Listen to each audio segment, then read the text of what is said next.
elas kord üks oss, kes elas Lasnamäel. Ta käis igal pool ringi hullude kottpükstega. Teda kutsuti getoks. Tema lemmikmuusika oli hardstyle. Ta tahtis vanaisa juurde minna, kes elas Koplis. Ema andis talle kaasa süstlad ja heroiini vanaisale. Tee läks läbi Tammsaare pargi. Seal nägi teda Viru rahvas, kelle juht oli Taili. Getole tuli meelde, et Viru rahvale oli ta kokaiini vähejahu müünud. Isegi tema umbe tõmmatud aju mõistis, et Viru ossidest peab eemale hoidma. Kuid oli juba hilja. 5 kõige jämedamat kappi hakkasid Getot jälitama. Geto jooksis nii, kuidas jalad võtsid läbi vanalinna, kuid kapid olid tal ikka kannul. Ta läks peitu lähimasse poodi. Vedas, et ta sinna jõudis, sest kops oli jumala koos juba. Viru kapid jooksid mööda. Siis oli Getol mahti ringi vaadata ja ta nägi, et ta oli hilpharakas. Ta püüdis kähku ära minna, kuid juba oli ta metallistide poolt ümber piiratud. Metallistid hakkasid Getot togadega peksma.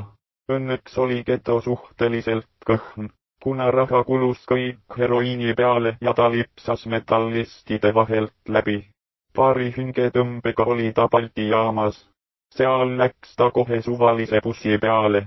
Kui ta lõpuks bussi pealt maha läks, leidis ta ennast Männikult. Ka Männiku rahvaga olid suhted päris halvad. Puhmakang võttis Geto rajalt maha ja vedas ta Männiku karjääri. Seal pandi Getole betoonsussid jalga ja ta visati karjääri. Sussid olid lukuga kinni. Geto võttis kähku taskust süstla ja muukis luku lahti. Siis ujus ta välja ja jõudis kuidagi Hiiule. Geto oli õnnelik, sest Hiiu rahvaga sai ta hästi läbi. Ta pani Hiiu kangi liidri. Mõte kriips. Mihkliga triipu. Siis kihutas nende juurde auto ja Geto kisti autosse. Vahepeal peatus auto valgusfoori taga ning Getol õnnestus välja hüpata. Ta oli Lasnamäel. Ta jooksis kähku oma maja koridori ning ootas seal natuke aega. Ta käis kodust läbi ja pani kuivad riided selga. Aknast välja vaadates ei näinud ta kedagi kahtlast, aga see võis ka sellest tingitud olla, et aknad olid kajakate poolt ära roojatud. Tundus, et õhk oli puhas. Ta läks kiiresti Kadriorgu. Esse all oli Lauri, kes müüs kanepi vähenõgest.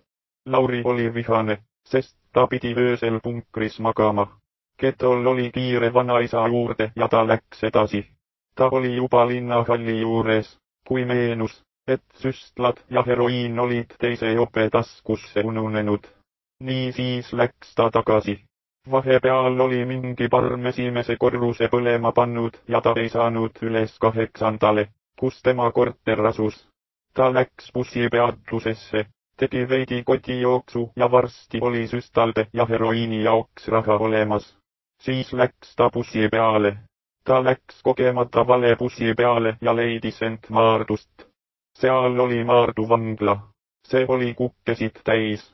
Kõik kuked ei mahtunud sisse äragi. Osad olid munnipidi okastraadi külge poodud, et ruumi rohkem oleks.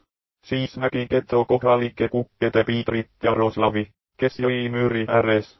Geto imestas, et kuidas see kukk vanglas polnud. Geto läks tagasi Lasnakale ja nägi seal mingit mädaste juustega tonti, kes pommis venelastelt liimi. Tal olid augulised riided. Ta tuli Geto käest süüa paluma. Geto saatis selle vee enda perse. Siis ärkas Geto üles ja ta oli kaineris.